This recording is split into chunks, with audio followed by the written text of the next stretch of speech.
of the economy today is deeply worrying.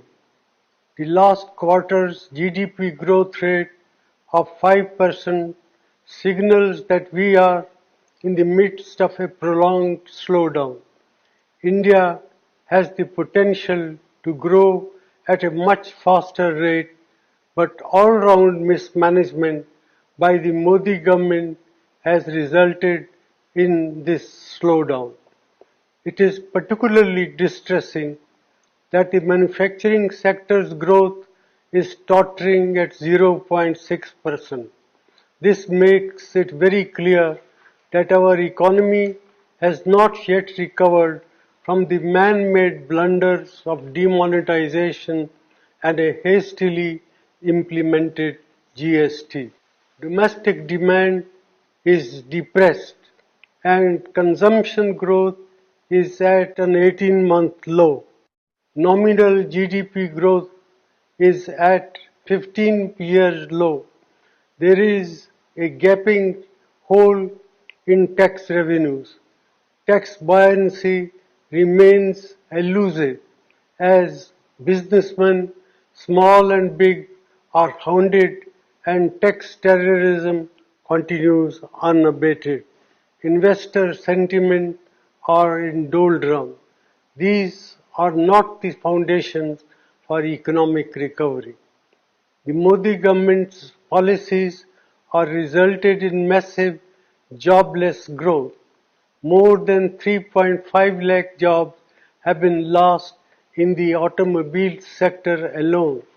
There will similarly be large-scale job losses in the informal sector, hurting our most vulnerable workers. Rural India is in terrible shape. Our farmers are not receiving adequate prices and rural incomes have declined. The low inflation rate that the Modi government likes to showcase comes at the cost of our farmers and their income by inflicting misery on over 50% of India's population. Institutions are under attack and their autonomy is being eroded.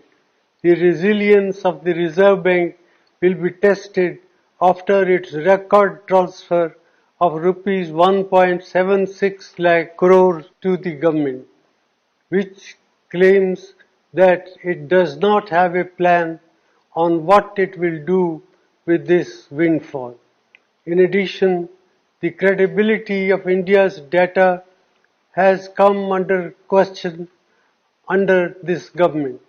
Budget announcements and rollbacks have shaken the confidence of international investors.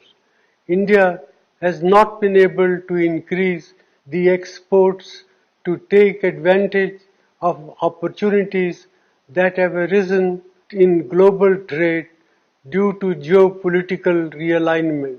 Such is the state of economic management under the Modi government. Our youth, our farmers and our farm workers, entrepreneurs and the marginalized sections deserve better. India cannot afford to continue down this path. Therefore, I urge the government to put aside vendetta politics and reach out to all sane voices and thinking minds to steer our economy out of this man-made crisis.